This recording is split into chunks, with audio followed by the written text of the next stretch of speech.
All right. So with suburbia, we see from the Interstate Highway Act the fact that now you can commute from your cities. People started to leave the cities and actually move out into what we now call suburbs. So, with suburbs being developed outside the city, gave more access to people to move and have more land and have bigger houses, and also then commute into the cities. Now, the first suburbs are what we call Levitt towns.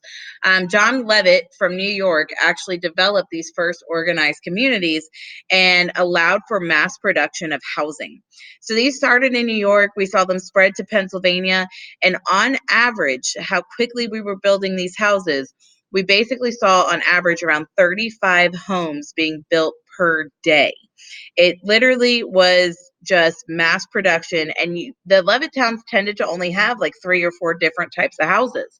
So you basically picked one, they built it for you, and it was a pretty typical, not a huge house, but a standard size for a good sized family. Now, with these Levittowns, with suburbia, we definitely see our society kind of conforming because these suburbs were very exclusive. Suburbs really did not allow any minorities to live there. The mortgages were very exclusive. They were pretty much only allowed for white families to move into these suburbs.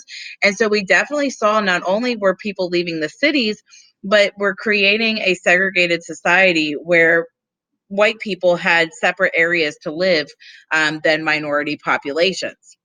Now, with our suburbs, with our families, the fact that all these suburbs, everyone in the suburbs look the same.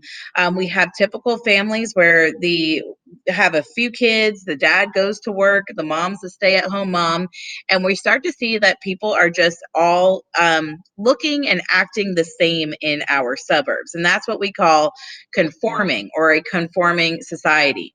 So this was a typical Levitt townhome. You had your kitchen, you had a couple bedrooms, your living room. It wasn't a huge house, but it definitely was quick and fast and effective. A lot of our returning veterans took advantage of these Levitt towns because they could get an affordable house.